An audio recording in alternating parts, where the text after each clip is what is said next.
everybody! Good morning. Hello. Now, have you ever noticed that when you log onto the internet, you nearly always see adverts for things that you're interested in? Yes? Okay, so let's say you were looking for a new pair of trainers last week. Well, suddenly you'll see adverts for trainers all over the place. Well, believe it or not, this isn't random. The internet browsers, websites and apps that we use know a lot about us because they monitor how we use their site or app. This way, they can work out what we like and don't like. Clever. So, you've probably heard of cookies. Am I right? Yes? Yeah. Okay. When you visit some sites for the first time, a cookie is downloaded onto your computer that keeps a track on how you travel around the site and exactly what you do. So, the next time you use the site again, your computer will check the cookies and adapt depending on the information it stored from your last visit. With me? Okay. So, without even thinking about it, we give out a lot of information that can then be used to personalise our online experience. Now, I saw a great presentation last week by the internet activist Eli Pariser, and I want to tell you a little bit about it. He wrote a book a few years ago called The Filter Bubble, and I think it's something that we should all know about. Here's the book.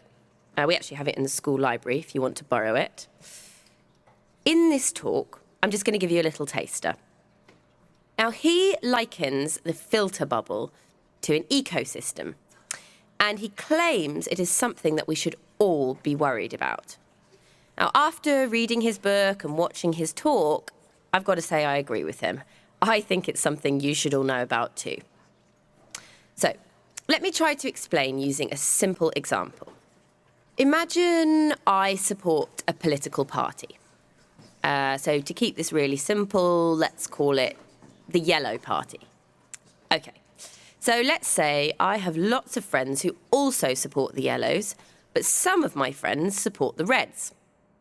Now, on my favourite social media site, I want to see the posts from all my friends, but I tend to click more on the links that are posted by my friends who support the Yellows, like me, obviously.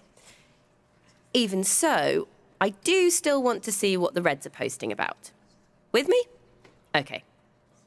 Now, a few months ago, just before the big elections, I noticed something quite weird happening on my news feed. I noticed that my friends who support the Red Party had almost completely disappeared from the site, and I was only being shown posts from my Yellow friends. Weird. Now, I wondered if all my Red friends had left this social media space and moved somewhere else.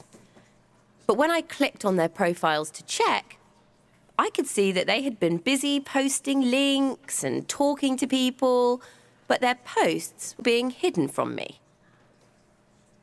And it's only now I understand why. I know it's because I hardly ever clicked on their posts, and I didn't interact with them so much. So the social media site itself had decided for me that I wasn't interested in their posts. So they decided not to show them to me. Now, this is an example of what Eli Pariser means by the filter bubble. It's when the websites and apps choose what information we can and can't see. Does that make sense?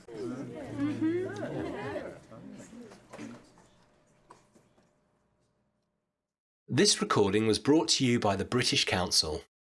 To find others like it, visit www.britishcouncil.org/learn English Teens.